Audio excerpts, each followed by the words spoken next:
Bismillah, alhamdulillah. Kita bersyukur kepada Allah Subhanahu wa ta'ala karena malam hari ini kita bisa kembali berjumpa dalam agenda rutin setiap malam.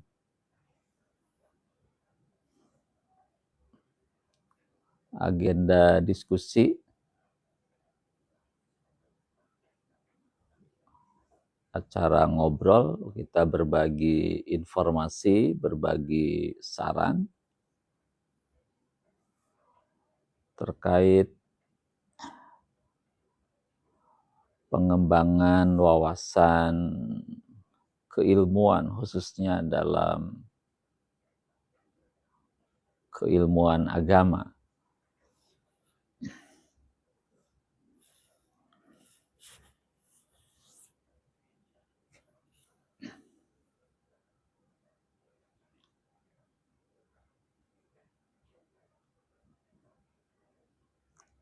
Silakan kepada rekan sahabat,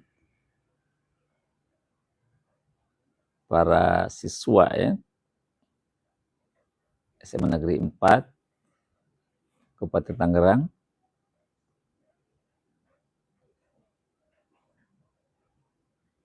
yang ingin berbagi informasi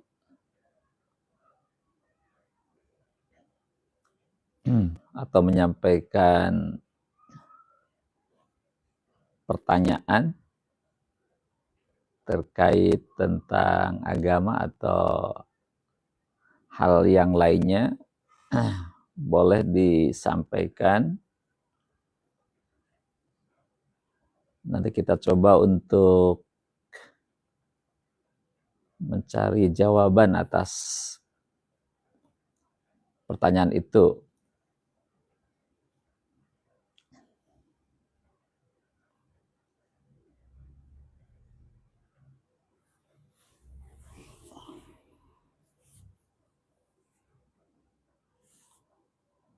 Malam hari ini kita mencoba untuk berdiskusi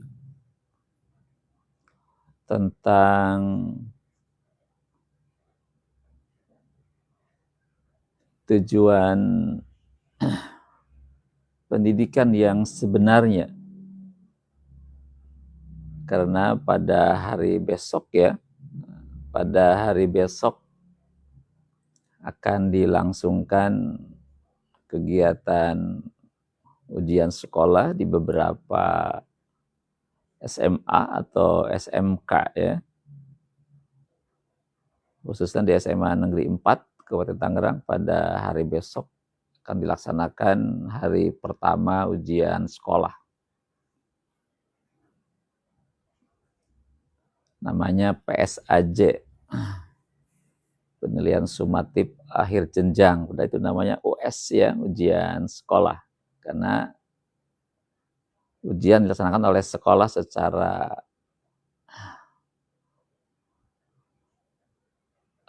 mandiri oleh masing-masing sekolah. Jadi nanti yang menentukan kelulusannya adalah sekolah itu sendiri. Jadi guru yang membuat soal, guru yang mengawas, guru yang mengoreksi, dan nanti guru juga yang menentukan lulus tidaknya siswa dari SMA atau dari SMK. Sekarang tidak ada ujian nasional lagi ya, sudah beberapa tahun ini. Tidak ada UN. Sekarang yang adalah US, ujian sekolah yang dilaksanakan oleh masing-masing sekolah. Jadi waktunya pun diserahkan kepada sekolah itu sendiri. Tidak ada keseragaman di antara sekolah se-Kabupaten Tangerang, tidak ada. Disilahkan diatur masing-masing ya gitu.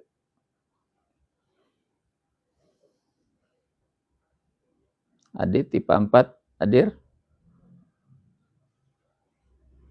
Dit, besok gimana? Udah siap ujian sekolahnya? Harus siap ya. Iya. Kalau sudah belajar dari beberapa hari yang lalu, ya tenang saja. Insyaallah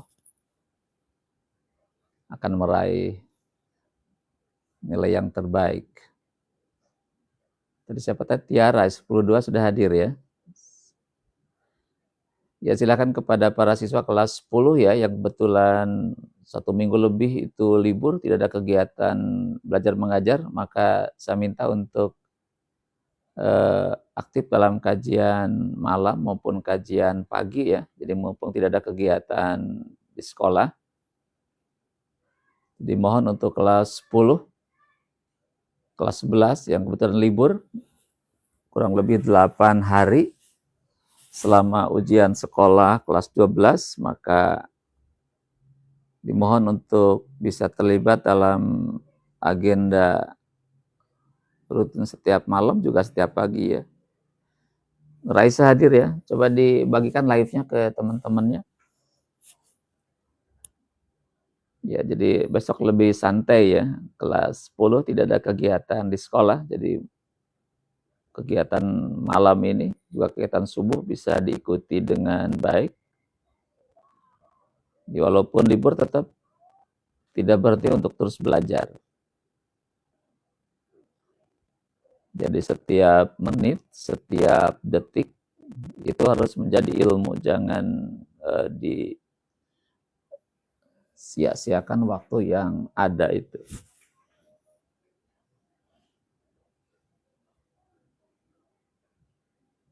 Jadi kegiatan pagi pun nanti ada kegiatan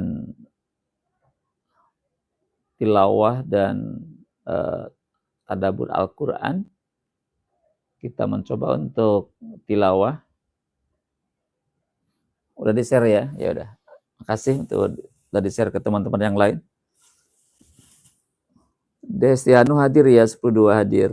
Destiano. Wanda hadir 10.2. Ya kita ngobrol 30 menit ke depan. Bisa bertahan 30 menit. Farid Wijayanto. Farid, ada pertanyaan?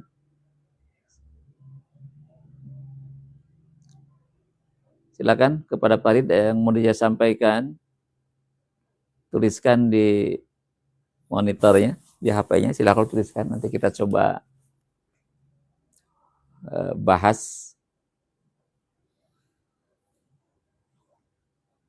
Ya, sekali lagi kepada para siswa, juga rekan, teman, sahabat, sambil menunggu teman-teman yang lain masuk, jika ada yang mau disampaikan, ditanyakan, boleh silakan ditayangkan pertanyaannya di monitor. Mangga, silakan.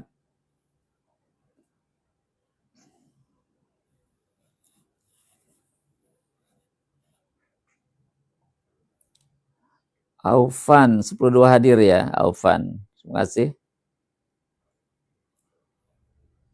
Aufan sudah hadir. Coba diajak yang lainnya biar diskusinya seru. Kita banyak waktu sekarang ya, kelas 10, alhamdulillah banyak waktu untuk bisa belajar di rumah. Dan nanti juga pagi hari, nanti habis subuh kita akan fokus kepada kajian Al-Quran. Rai hadir 10.2. Rai.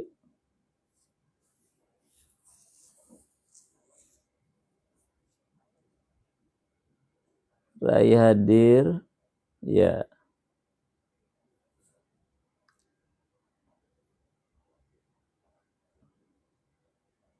Sepuluh satu belum ada yang masuk ya, 10.1 ya. Ayu hadir. Ayu udah itunya, belajarnya. Udah belajar buat besok ujian sekolah? Udah, yuk.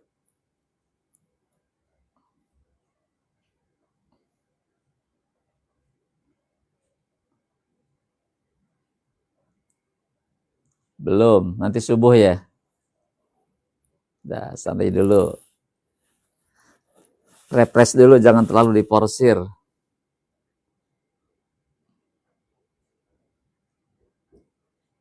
Ya silakan Halik.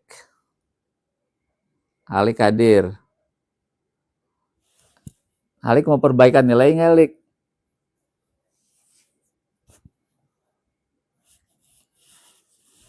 10, 1, 2, 3 yang mau perbaikan nilai silakan ikuti kajian malam maupun kajian pagi ya. Aurel, Salsa, Najwa, alhamdulillah sudah bisa bergabung.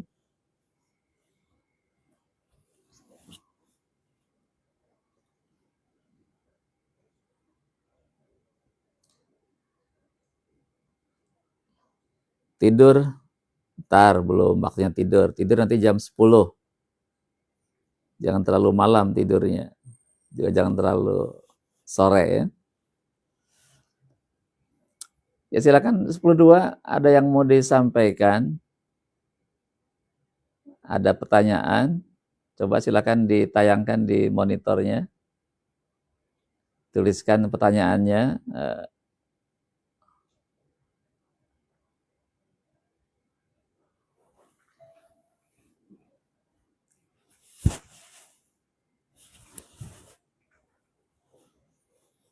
Karena besok kita akan melaksanakan kegiatan US ujian sekolah. Amel hadir ya, kedua.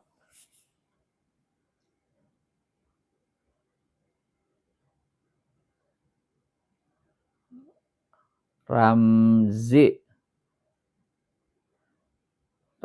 kelas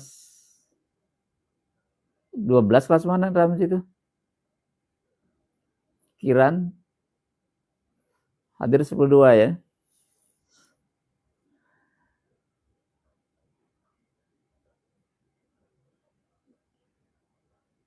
Bisa ngirim singa, nanti nggak bahaya tuh, singa dikirim. Boleh, sok dikirim dulu.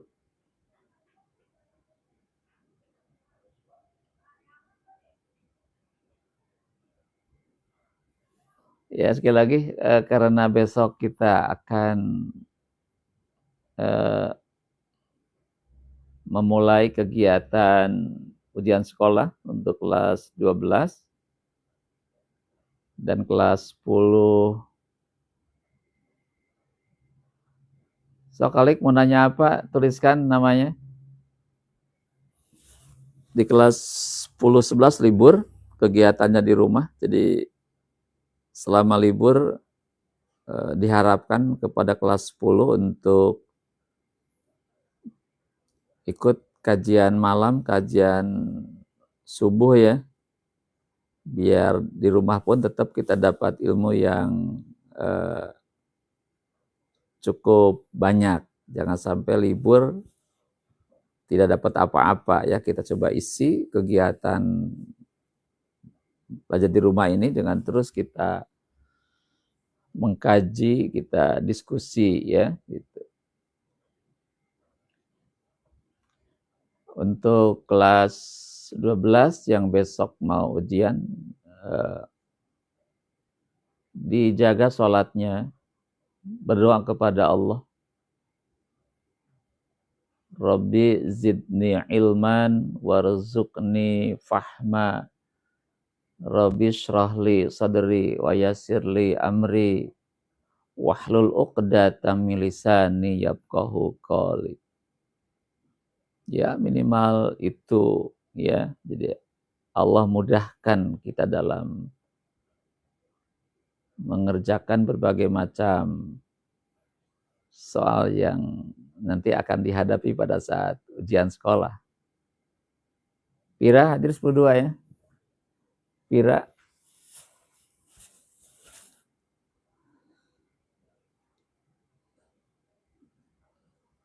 Ya, baik, pada malam hari ini sambil menunggu teman-teman yang lain masuk ya.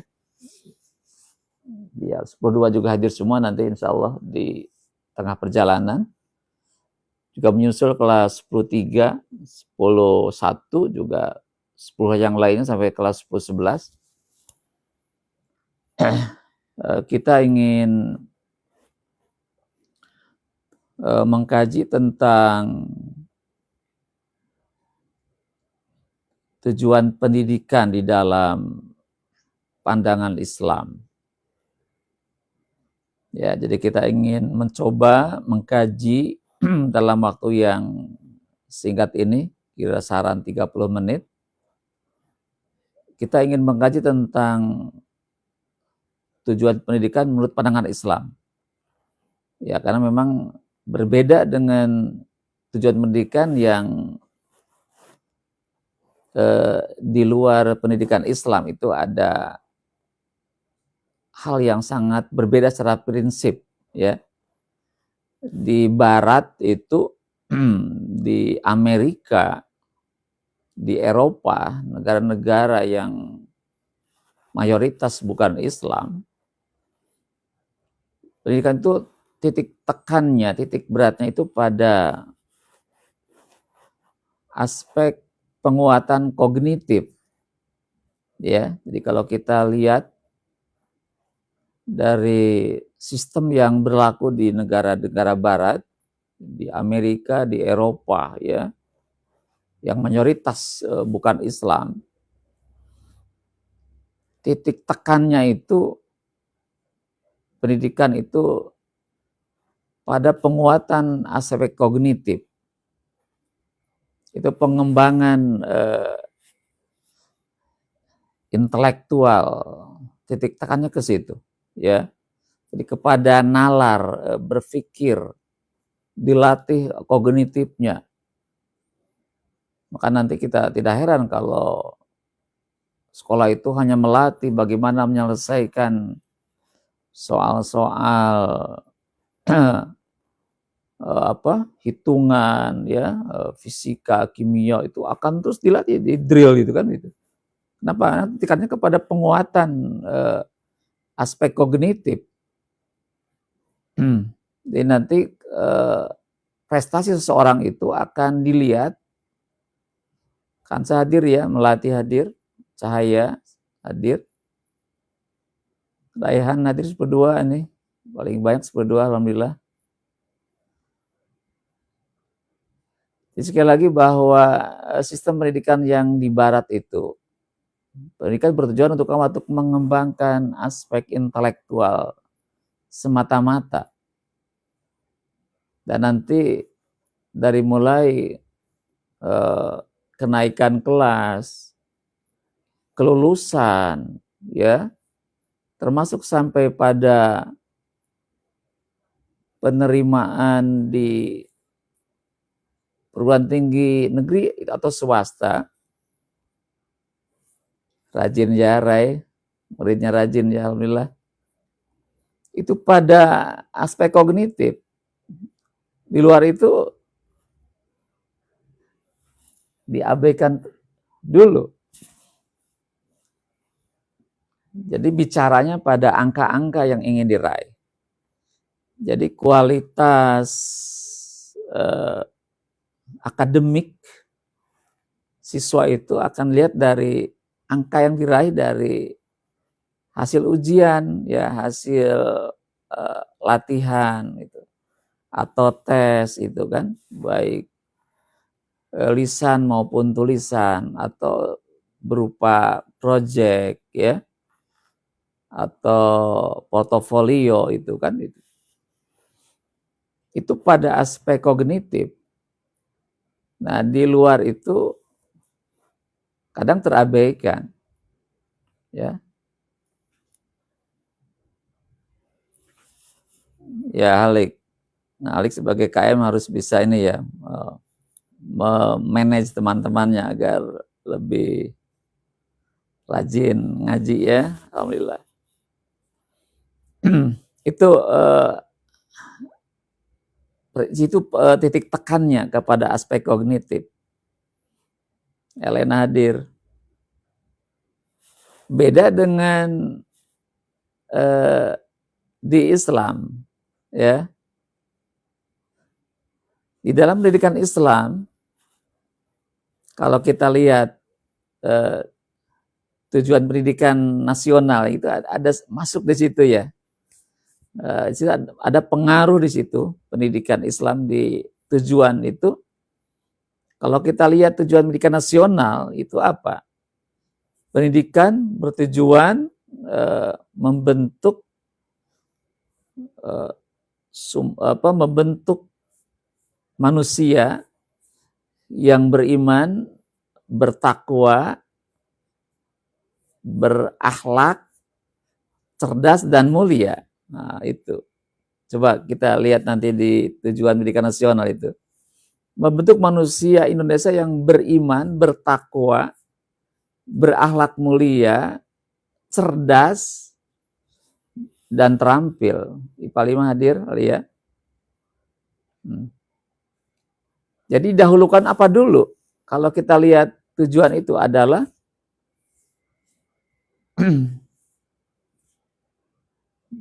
hukum nyontek. Wah, udah tahu jawabannya kan? Salwa hadir di PS2 ya. Nyontek itu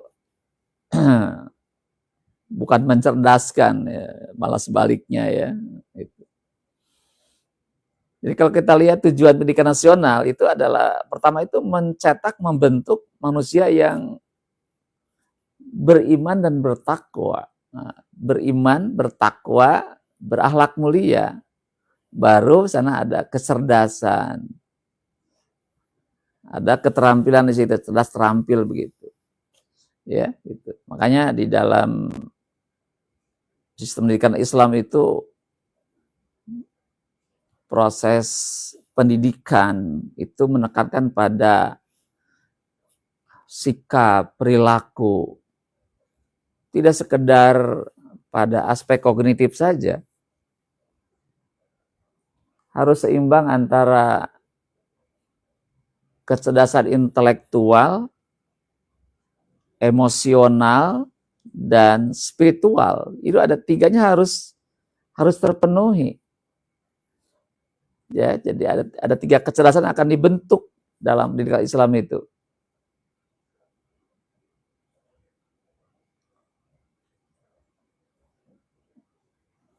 Jadi ingatkan, jangan bicara yang kasar itu ya, gitu. Diingatkan dengan cara yang baik, nah, minimal dia bisa tidak bicara yang kasar lagi ya, gitu. Diingatkan terus sampai dia tidak melakukan seperti itu. Ya, jadi sekali lagi bahwa di dalam Islam itu ada tiga kompetensi yang harus dibangun secara bersama-sama. Pertama ada dibangun spiritualnya, dibangun keagamaannya, dibangun keimanannya, dibangun ketakwaannya kepada Allah. Yang kedua adalah dibangun kecerdasan intelektualnya. Yang ketiga dibangun aspek kecerdasan emosinya, emosionalnya, sikapnya itu dibentuk. Itu yang ideal seperti itu.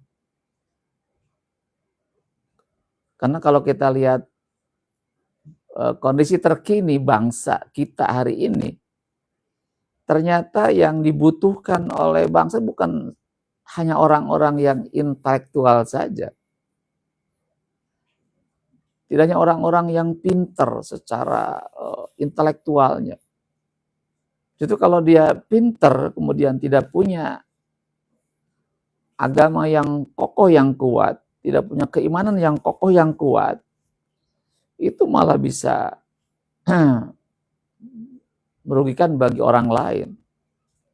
Ya, Dewi ini hadir ya IPA 3. Jadi kalau intelektual kita tidak diimbangi dengan spiritual, tidak diimbangi dengan agama yang kuat dalam jiwanya, itu bisa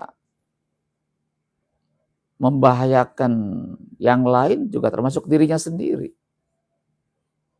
Ya, gitu. Kenapa ada orang pinter kemudian terjebak pada tindakan korupsi misalkan. Hari ini kan lagi booming ya korupsi itu. Semakin dahsyat jumlahnya. Semakin dahsyat jumlah pelakunya. Kalau dulu yang korupsi hanya beberapa orang, sekarang berjamaah, ya, gitu. Dengan anggapan kalau berjamaah kan pahalanya gede, ya. Kalau sendiri kan pahalanya sedikit, ya. Kalau banyak kan kayaknya banyak, gitu kan. Sekarang kita lihat kondisi terkini hari ini bangsa kita ini sekarang diguncang oleh gempa korupsi yang begitu hebat. Jumlahnya bukan lagi miliar, sekarang udah sampai 1.000 triliun. Ya.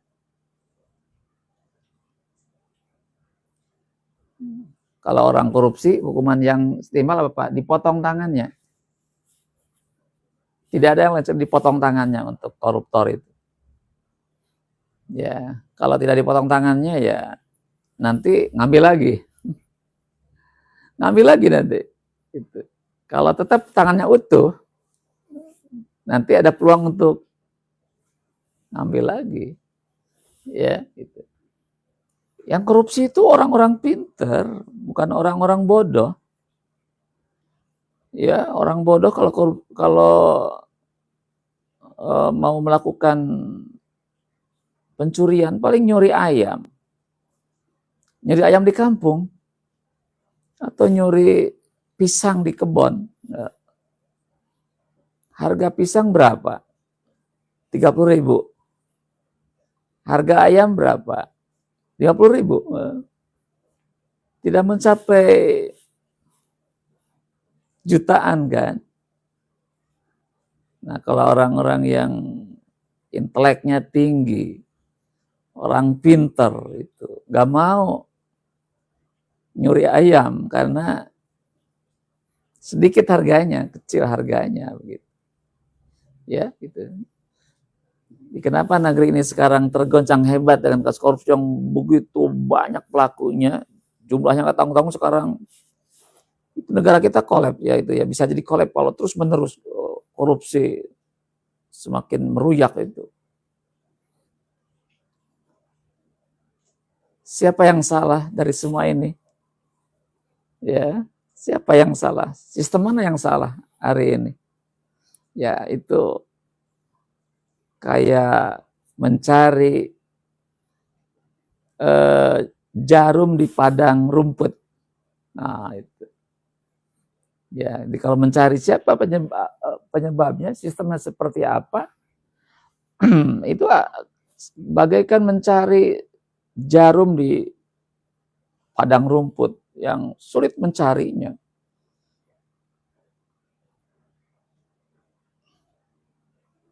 Iya, setelah dipotong tangannya dan dia bertobat, Allah ampuni. Kalau nggak dipotong tangannya, nanti di akhirat lebih dahsyat lagi. Ya, gitu. Setelah dipotong tangannya, dia bertobat kepada Allah, udah selesai. Udah selesai. Jadi kalau dia korupsi, dia menghindar dari hukuman itu, dia menutupi dengan banyak cara, nanti di akhirat tidak bisa mengelak di hadapan Allah, itu lebih dahsyat lagi nanti ya gitu. Makanya mendingan ngaku ya daripada nanti di akhirat lebih hebat lagi, mendingan di dunia. Dunia kan sebentar, akhirat lebih lama lagi. Jadi kalau korupsi hanya di penjara beberapa tahun, apalagi di penjara juga ada fasilitas VIP untuk orang-orang tertentu, itu bisa tidak membuat dirinya jera, ya. Nanti setelah keluar nanti bisa melakukan hal yang sama gitu. Jadi boleh jadi ada suatu sistem pendidikan yang kurang tepat. Kenapa tadi pendidikan itu pada hari ini, apalagi yang berkiblat ke barat itu ya hanya pada aspek intelektual saja, pada aspek kognitif saja. Sementara aspek spiritualnya, aspek emosionalnya, aspek sikapnya itu mulai terabaikan. Ya, makanya kalau kita lihat sistem pendidikan Islam yang dipandu oleh Rasulullah Shallallahu Alaihi Wasallam, maka materi pertama yang diajarkan itu adalah menyangkut tentang Al-Quran yang paling awal itu. Jadi Al-Quran itu dibahas, dikupas, dibedah isinya, dan kemudian setelah dibedah isinya, untuk materi-materi aplikatif, materi terapan, itu langsung dipraktekkan. Ya. Ketika Nabi atau Rasulullah mendapatkan wahyu dari Allah terkait tentang ibadah, langsung dipraktekkan ibadah itu. Ya, terkait tentang larangan, ditinggalkan larangan itu. Gitu. Jadi langsung ada terapan. Dipelajari, terapkan. Pelajari, praktek, terus begitu. Menyangkut ibadah, ya, menyangkut akidah, apalagi menyangkut akhlak. Ketika di Mekah belum ada ayat yang mengharamkan minuman keras. Itu belum diterapkan hukumannya. Belum ada hukum tentang bagi si pencuri. Tidak ada. Tapi ketika sampai di Madinah, Nabi dapat wahyu berisikan ayat-ayat tentang hukum, itu langsung diterapkan. Waktu di kota Mekah dakwah Nabi 13 tahun, itu belum turun perintah sholat. Belum ada saat itu perintah sholat, belum ada. Maka belum ada kewajiban sholat ketika di Mekah itu. Nah, ketika Nabi hijrah ke Madinah, turun ayat tentang sholat, langsung dipraktekkan oleh Rasulullah SAW. Para sahabat sholat semuanya. Gitu. Ketika di Mekah belum ada perintah puasa. Nah, ketika saya di Madinah hijrah, turun ayat tentang puasa, maka Rasulullah membimbing pelaksanaannya seperti apa puasa itu. Di Mekah belum ada perintah zakat, ya.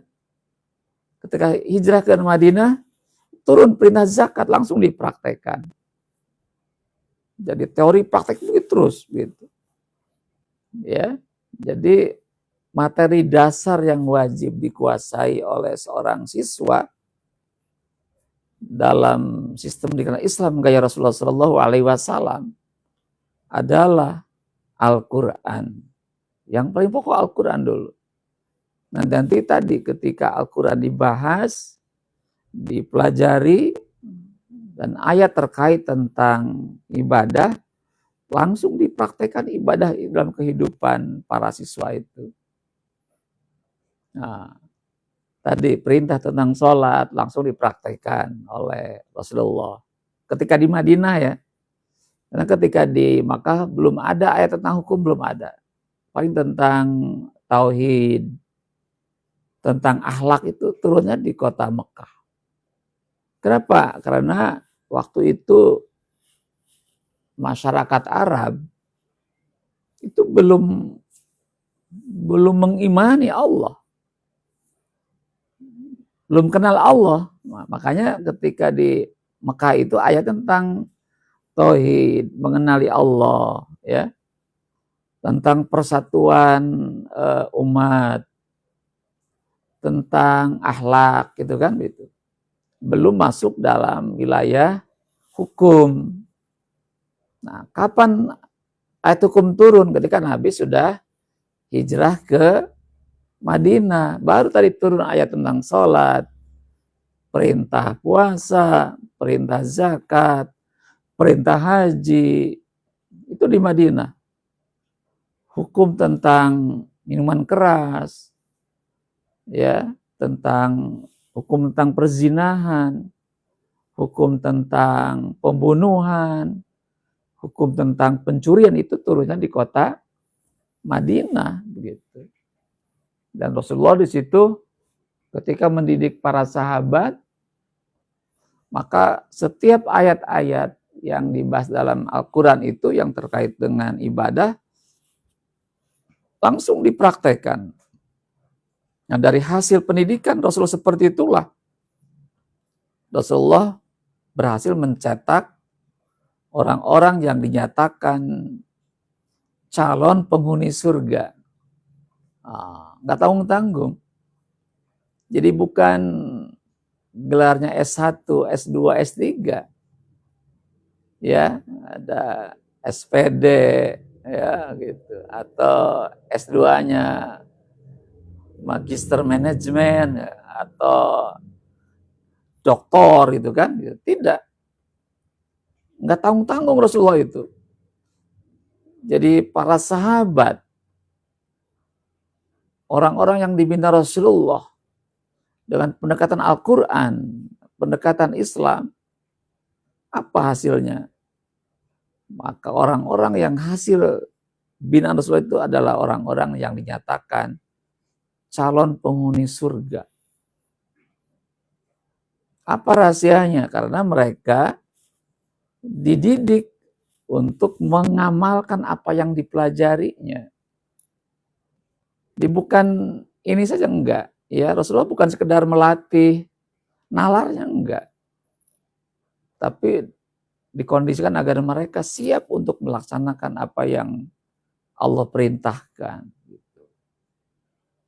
Jadi setiap ayat tentang perintah didorong untuk melakukannya oleh Rasulullah itu. Ayat terkait dengan larangan-larangan maka Rasulullah tegas. Setiap pelanggaran larangan itu sahabat harus menghindarinya. Jadi yang tadinya suka minuman keras itu harus berhenti total. Ya, yang suka berzina harus berhenti berzina gitu ya, gitu. Langsung di-cut di situ. Tidak ada peluang sedikit pun untuk mereka melakukan pelanggaran, langsung ditegas saja. Kalau di surga ya untuk laki-laki itu akan didampingi oleh bidadari lebih dari satu. Bagi perempuan didampingi oleh bidadara lebih dari satu. Silahkan milih yang mana, seperti apa. Ya, begitu. Jadi ya ngajar di MJ sampai hari ini masih ngajar. Sudah hampir 31 tahun ngajar di MJ. Ya. Putri hadir ya, gitu.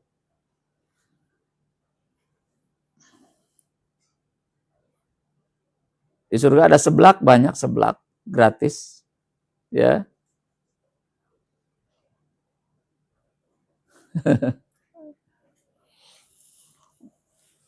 Kalau ditemenin dari ya, kalau keluarga itu penghuni surga dua-duanya ya bisa bersama-sama di surga nanti ya, gitu. Nah. Oh, pernah ya diajar di MTS ya, alhamdulillah. Siapa namanya ini? Siapa namanya? Ya, jadi begitu. Jadi Rasulullah itu dengan pendekatan Al-Qur'annya dan kemudian setiap ayat perintah langsung dipraktekannya, ayat larangan langsung ditinggalkannya, ya sudah di situ. Menjadi generasi terbaik pada zamannya waktu itu. Jadi menyeimbangkan antara intelektual dengan spiritual itu yang ideal. Saya belum pernah makan seblak sampai hari ini. Jadi saya kurang suka dengan di surga itu semuanya ada. Apa yang ada di bumi ada di surga nanti. Oh, ini angkatan corona ya. Tidak ada UN ya corona mah ya. Berarti sekarang udah hampir lulus ya. Udah 4 tahun lebih berarti kan. Makasih bisa bergabung. Jadi rahasianya dalam mencetak generasi terbaik adalah pertama dengan dasarnya Al-Quran. Nah, ini harus menjadi inspirasi bagi kita semua. Guru-guru harus memahami Al-Quran dengan baik. Di surga boleh punya suami Korea. Oh, di sana lebih ganteng lagi. Orang nggak ada apa-apanya. Artis Korea itu yang di surga itu ya. Nggak ada apa-apanya. Ayo. Berapa persennya? Nanti di sana lebih ganteng-ganteng lagi. Ya, gitu. Doa jalur langit ya. Besok begini untuk kelas 12 ya, ini rumus untuk saya sampaikan rumus untuk Anda semua biar besok sukses. Ya Pak Yaya udah almarhum ya 2 tahun yang lalu. Ini ngasih tips buat anak 12 yang besok mau ujian sekolah. Ketika ujian sekolah jangan disibukkan dengan nyontek. Ya, jangan nyontek saja pesan saya. Dari depan jangan, belakang jangan, dari kiri jangan, dari kanan jangan, dari bawah jangan, atas yes gitu. Ya, itu pesan saya. Ya, depan, belakang, kanan, kiri bawah tutup rapat-rapat. Dari atas oke. Makanya doa itu paling utama di situ. Sebelum nanti bangun jam 4, sholat tahajud. Ya, sholat tahajud, mohon kepada Allah. Sholat subuh jangan kesiangan di awal waktu. Qobla subuh dulu 2 rakaat. Sholat subuh di masjid. Minta kepada Allah.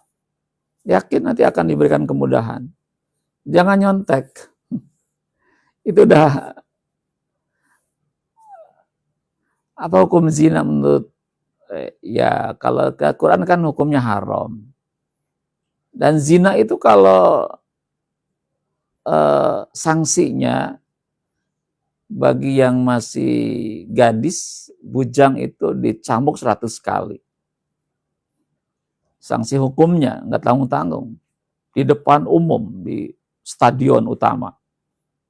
Dan bagi yang sudah punya suami istri, dirajam sampai mati. Ya, kalau masih gadis, bujangan, itu dicambuk 100 kali. Kalau sudah punya suami atau istri, itu dirajam sampai mati bagi si pezina. Karena itu adalah suatu perbuatan yang diharamkan di dalam Islam. Ya, gitu.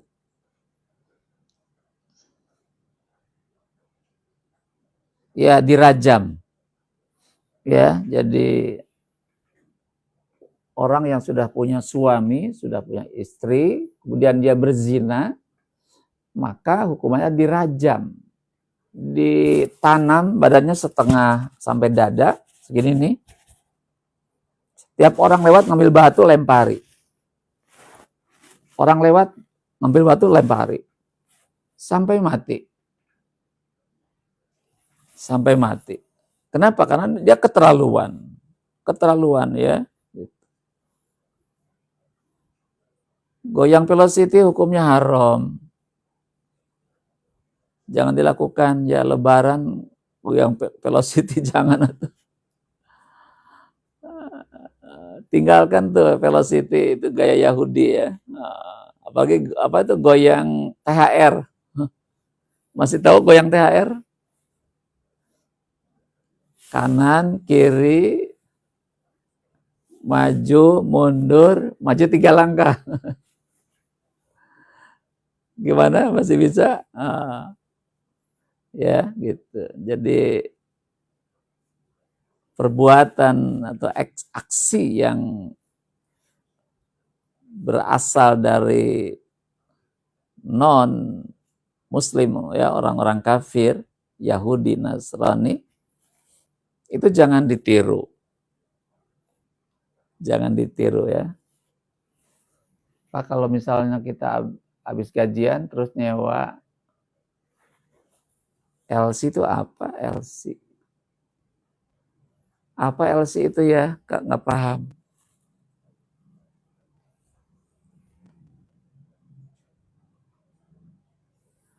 Ya, jangan pusing bukan dengan goyang-goyang seperti itu. Apa LC itu coba disampaikan. Apa LC ya? Itu kayak perempuan malam. Oh, nggak boleh atuh. Ya, nggak boleh. Seorang Muslim harus menjaga dari perbuatan seperti itu. Ya, nah, itu harus dihindari. Kalau sudah punya kemampuan secara fisik, secara mental, secara ekonomi, maka menikahlah. Bukan dengan mencari perempuan, ya gitu. Itu Islam begitu tegas di situ, ya sangat tegas, tidak boleh melakukan seperti itu. Oh, ini pecinya ada ini. Disimpan dulu pecinya. Ya, gitu.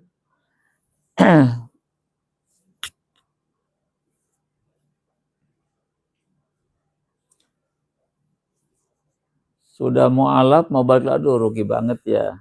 Coba ada pendekatan khusus, coba. Guys.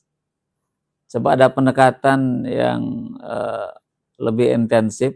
Kasihan dia kalau sampai udah Islam mau balik lagi. Itu kerugian besar yang itu kiamat kubro nanti pada ujung-ujungnya. Sayang itu kalau sudah mualaf sampai lepas kembali. Berarti sana ada sebagai saudara kita harus ada pendekatan yang lebih intensif, coba. Ya, ajak ngobrol lagi. Ya, hidup ini kan tidak sekedar di dunia. Dunia jangan kita raih, sementara akhirat yang begitu panjang kita korbankan. Ya, coba ada pendekatan lagi, ajak diskusi, sampaikan ayat surah Ali Imran itu.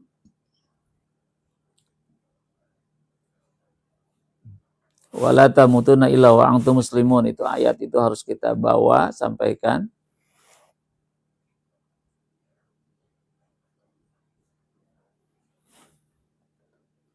Oh, sakit parah ya, apalagi sakit coba dibimbing itunya, dibimbing ibadahnya, jangan sampai ditinggalkan.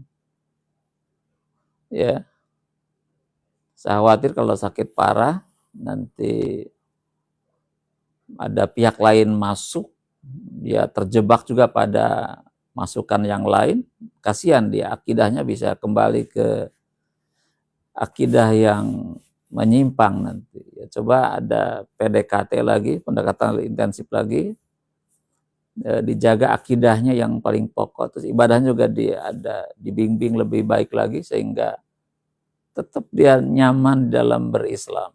Itu sebuah perjuangan yang sangat-sangat hebat kita lakukan gitu.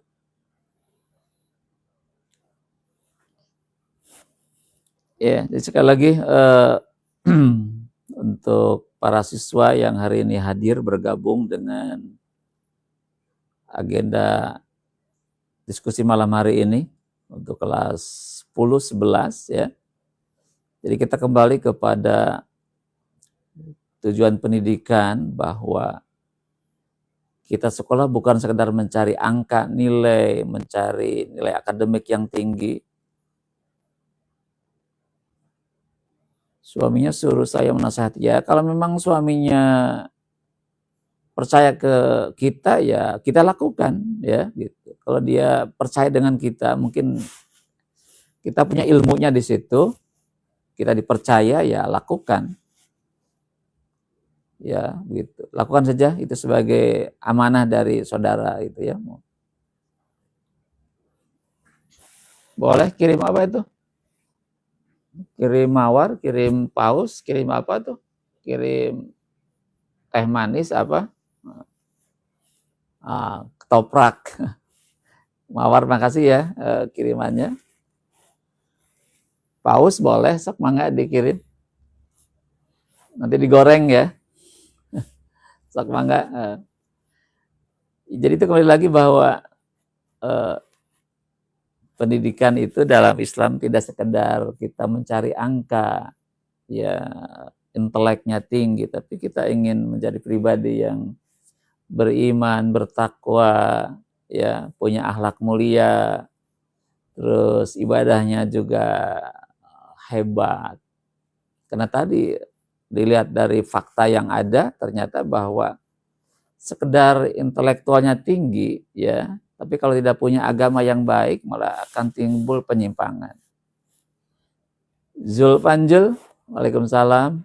Taqabbalallahu minna wa minkum. Terima kasih doanya. Amin ya rabbal alamin. Ya, jadi kita ingin hidupnya seimbang. Jadi inteleknya hebat, ketakwaannya juga lebih hebat lagi.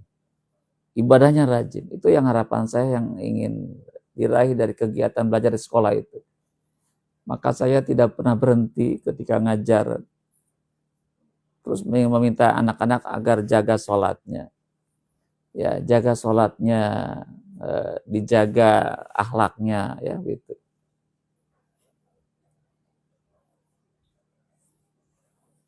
Oh, jadi guru juga ya. Nah, untuk jadi guru itu paling utama niat kita. Ya, niat kita yang paling pokok. Niat kita bukan sekedar mencari uang, tapi kita mencari ridho Allah yang paling utama itu. Ya, lillah itu yang paling utama, lillah. Jadi itu yang paling menentukan di hadapan Allah adalah lillah kita kepada Allah. Ya, jadi jaga niat kita karena Allah. Yang kedua, mengajar bukan sekedar mentransfer materi pelajaran, tapi kita ingin berdakwah. Mengajak anak-anak kita agar menjadi pribadi-pribadi yang bertakwa kepada Allah. Ya, jadi tidak sekedar kita mencari uang, honor ya. Tapi kita ngajar dalam rangka untuk berdakwah. Dakwah itu tujuannya targetnya lillahi ta'ala. Nah kalau itu dilakukan, besok nggak ada upacara ya. Besok nggak ada upacara. Besok langsung ujian sekolah jam 7.30 sampai jam 12.00 itu 2 mata pelajaran ya, sampai jam 12 itu selesai baru pulang. Jadi tidak ada upacara pagi hari karena itu juga butuh waktu yang cukup banyak ya gitu. Itu barangkali kajian diskusi kita malam hari ini ya.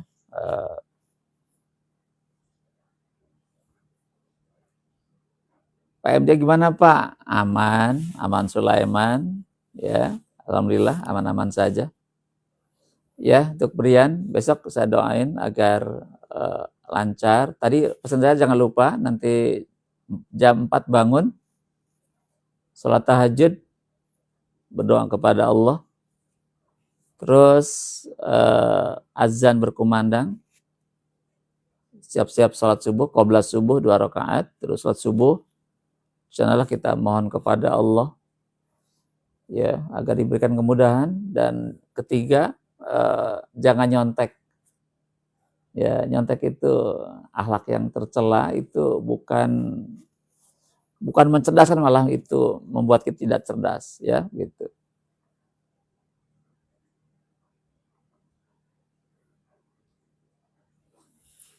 Kalau biskuit bukan gratifikasi, gak masuk. Ya, saya ngajar di SMA sama di MJ saja. Ya, gitu. Ya, untuk kelas 10 ketika libur ikuti kajian malam dan kajian subuh ya. Nanti yang rajin dikasih hadiah nanti. Ya, jadi untuk kelas 10 SMA 4, saya ngajar di SMA 4 Cikupa ya. Di SMA Cikupa saya ngajar ya. SMA Cikupa sama MJ saja yang dekat jaraknya, tidak terlalu jauh. Ya, untuk kelas 10 ikuti kajian malam, kajian subuh ya, gitu. Sehingga sekalipun libur kita dapat ilmu, tidak tidur terus ya. Ya, demikian barangkali obrolan kita malam hari ini ya. Semoga bermanfaat sekalipun beberapa menit ya. Dan tadi ada diskusi cukup menarik juga. Dan nanti untuk besok pagi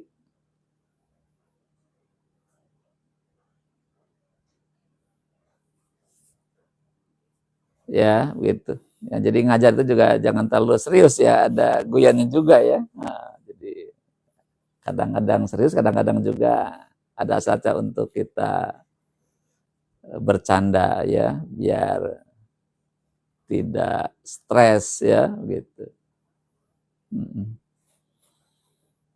Ya, itu barangkali hal yang harus yang dapat kita diskusikan pada malam hari ini.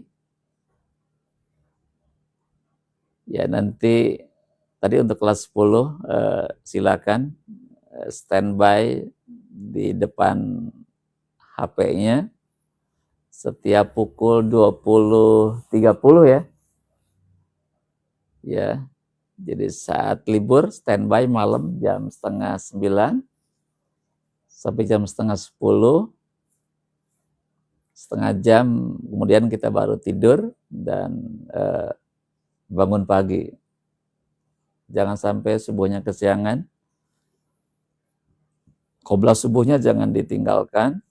Terus sholat subuh, dan nanti besok pagi nanti ada kajian Al-Quran.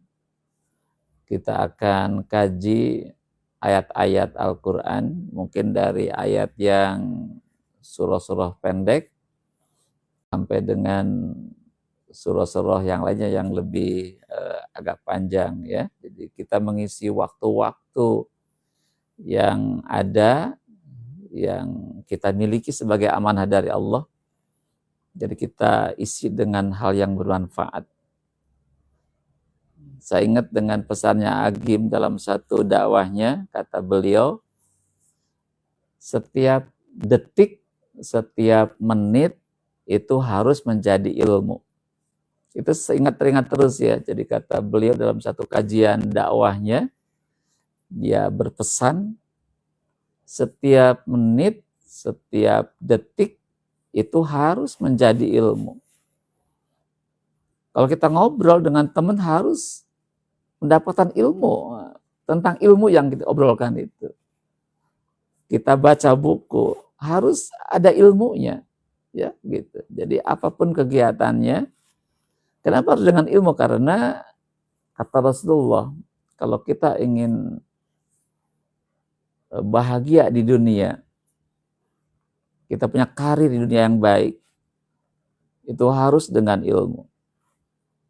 Jadi kalau kita ingin sukses dunia, menata dunia ya, itu harus punya ilmunya. Kalau pengen jadi pedagang harus tahu ilmu dagang. Pengen jadi petani yang sukses harus tahu ilmu tani. Kalau pengen jadi pengusaha hebat harus tahu ilmu tentang usaha itu sendiri. Jadi apapun bentuknya itu harus dengan ilmu. Juga yang kedua, kalau kita pengen akhiratnya sukses, bahagia, itu pun harus dengan ilmunya. Ilmu tentang akhirat seperti apa? Ilmu ibadah itu dengan terus mengkaji ilmu tentang ibadah itu sendiri. Jadi kalau pengen bahagia dua-duanya, dunia bahagia, akhirat juga bahagia, itu harus juga dengan ilmunya. Bagaimana mendapatkan ilmu? Datangilah orang-orang yang berilmu, ya. Datang ke Pak Kiai, Pak Ulama, Pak Ustadz, datangi dia, atau guru di sekolah, datangi dia, diskusi dengan beliau. Hal-hal yang tidak dipahami ditanyakan, terus diskusi. Ilmu dapat. Kalau nggak ada kesempatan, bisa buka buku. Sekarang buku banyak. Buku digital, buku manual ada sekarang. Baca buku. Atau kita menyimak kajian-kajian dari internet. Sekarang tinggal milih yang mana yang kita suka. 1 jam di depan menyimak YouTube dapat ilmu yang sangat banyak. Jadi semua terserah kepada kita hari ini. Kita punya medianya, HP itu media, alat, sarana, kontennya kita yang milih. Kalau kita pengen ilmu, berarti konten tentang ilmu di situ. Ilmu apa? Ilmu agama ya, cari kontennya ilmu agama. Terus setiap hari, setiap menit menyimak itu akan ilmunya akan melimpah ruah itu. Sangat-sangat banyak itu. Ya, jadi mari kita waktu yang kita miliki hari ini sebagai amanah dari Allah, nah kita gunakan terus untuk belajar, ya. Muhammad Jizian, IPS 1 hadir ya.